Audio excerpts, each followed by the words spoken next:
Hello friends. Oh boy, we woke up to a snowy day today. This is March the 17th, 2022. And I tried making a blog yesterday, but boy, I had a lot of problems. So I'm hoping that this one will turn out better. I wanted to share with you the first Christmas that my husband and I celebrated together in Colorado Springs. And as I told you in a recent blog about how we had come to Colorado Springs to see my parents in their new home on our way down to New Mexico. And my father talked my husband into going down to the labor union to see if he could make some extra money before we headed south, because we really were struggling financially.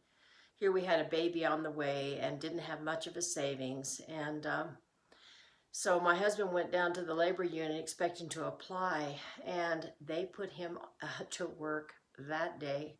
He was ill prepared. He had no lunch. He had no gloves.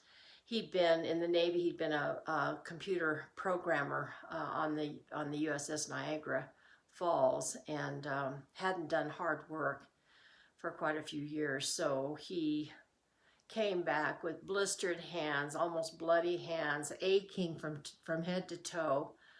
But boy, what a man. He hung in there for the whole day. And then we got to talking as we prepared him to go to work the next day. And we realized that if he joined the labor union, that they would offer health insurance. And since we had a baby on the way, they would not consider it pre-existing conditions with my pregnancy, and that they would cover the birth of our first child. So we stayed in Colorado Springs. We've been here ever since.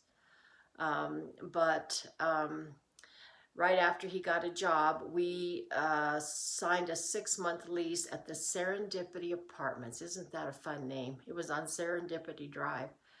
And it was an all-adult complex, so we knew that we could only stay for 6 months, because I was a little over 3 months pregnant when we signed the lease. And as soon as the baby was born, we'd have to leave. It was a fully furnished apartment because we had no furniture. Everything I had owned, as I told you, was in the back of my Volkswagen, like kitchen supplies and the things we needed of that sort. But come Christmas time, so this was in August, come Christmas time, we couldn't even afford a Christmas tree that was, we could just celebrate the holiday. We got a little Charlie Brown tree. You've seen the cartoons, I'm sure, with Charlie Brown's tree, and ours was even sadder than that. But I had purchased some ornaments, Christmas ornaments, before I got married. So I put a few ornaments on the tree. We didn't have any lights, and we had construction paper. I'd made the links with construction papers for garland, and that was it.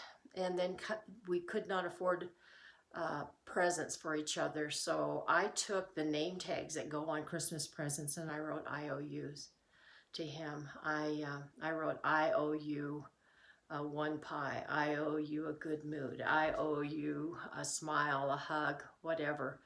Just tangible things that I could give him that money couldn't buy.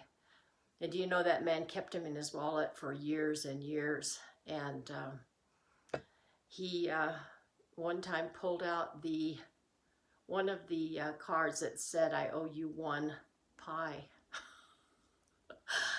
And I said, oh, no, that was only good for the first year. It's way past that. There's an expiration date.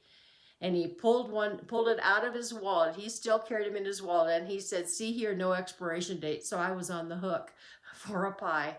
And my mother wasn't a baker, and I wasn't a baker, but I attempted a lemon meringue pie, and it turned out pretty well. But I haven't made too many of those since. But anyway, I just wanted to let you know that it's not about money. It's all about your heart and what you can do for someone when you don't have any money.